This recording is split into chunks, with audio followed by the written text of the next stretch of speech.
एक दिन दिल्ली का कोतवाल दो आदमियों को लेकर बादशाह अकबर के दरबार में आया। बादशाह के पूछने पर उसने बताया, जहां पनाह, ये दोनों आदमी आपस में लड़ रहे थे। काजी जी इन दोनों के झगड़े को फैसला नहीं कर पाए हैं, इसलिए मैं इन्हें यहाँ लाया हूँ। बादशाह को बताया गया कि ये दोनों व्यापारी हैं। बादशाह ने दोनों को देखा और उनसे झगड़े का कारण पूछा।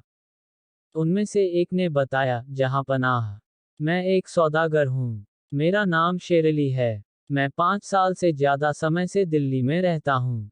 दिल्ली में आने से पहले मैं अफगानिस्तान में था। वहां यह आदमी मेरा गुलाम था। आज मैंने इसे दिल्ली में देखा तो पकड़ लिया। यह सुनकर दूसरा व्यापारी बीच में ही बोल पड़ा, जहां पनाह, यह आदमी झूठा है। इसका नाम शेरली नहीं है। इसका नाम नसीबा है। यह मेरा गुलाम था। 6 साल की तलाश के बाद आज दिल्ली में मिला है। इस पर शेरली बोला, जहां पनाह, नसीबा तो यह है। मेरा गुलाम था यह। मैं गवाह पेश कर सकता हूँ। वे साबित कर देंगे कि मैं ही शेरली हूँ। हो सकता है, जब से तुम मेरी रकम लेकर गायब हुए हो, तुमने अपना नाम शेरली रख लिया हो। यह सुनकर दोनों वहीं झगड़ने लगे। एक ने कहा, तुम्हारी यह मजाल कि मुझे नसीब कहो। दूसरा बोला, अपने मालिक के सामने तुम्हारी यह जुर्रत।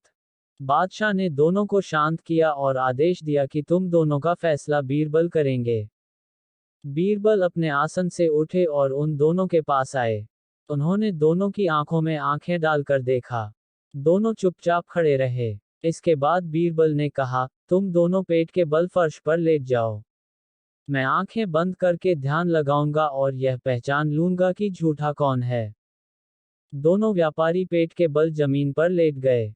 बीरबल ने एकाएक अपनी आंखें खोली और बोले, मुझे झूठे आदमी का पता चल गया है, जल्लाद को बुलाओ। जल्लाद अपने कुल्हाड़े के साथ दरबार में हाजिर हुआ। देखते ही बीरबल ने आदेश दिया, उड़ा दो गुलाम का सिर। जल्लाद के कुल्हाड़ा उठाते ही दिल्ली का सौदागर उछलकर बैठ गया। वह गिड़गिड़ाने लगा, हुजूर, मेरी जान बख्शी जाए। इस प्रकार बीरबल की बुद्धिमानी से अपराधी पकड़ा गया।